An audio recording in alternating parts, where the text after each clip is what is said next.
গত 2 দিনের টানা বৃষ্টিতে বামনপাড়া মিশন হসপিটালের সামনে অর্থাৎ ঈদগাহর সামনে ড্রেনেজ ব্যবস্থা করার কারণে ঈদগাহর সীমানা প্রাচীর অর্থাৎ কবরস্থানের সীমানা প্রাচীর ড্রেনে পড়ে যায় এবং কুমিল্লা ব্রাহ্মণপাড়া সড়কে ব্যাপক যানজট সৃষ্টি হয়। দেখা গেছে একটু আগে আমি লাইভে দেখাইছি যে একটা প্রাইভেট কার সহ এই যে প্রাইভেট কারটা আছে, একটি প্রাইভেট কার সহ এই ট্রেনের পরে যত এলাকা উত্তর জনতা প্রাইভেট কারটি একটি ট্রাকের সাথে রশি বেঁধে বর্তমানে রাস্তায় উঠিয়ে ফেলে। আর রাস্তা খুব করুণ অবস্থা।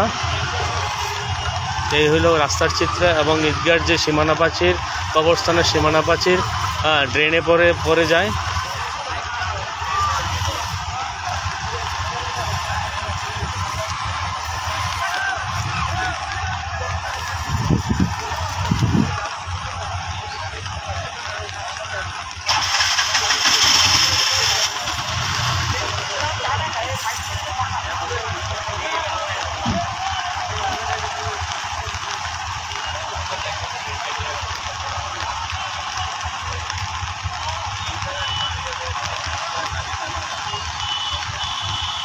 বর্ষাকালে বৃষ্টির কারণে ড্রেনে প্রচুর পানি জমাট বাঁধে এবং এই জমাট বাঁধার কারণে পাশে কবরস্থানের বামনপাড়া কেন্দ্রীয় কবরস্থানের সীমানা প্রাচীরটি একবারে ধসে ড্রেনে পড়ে যায়।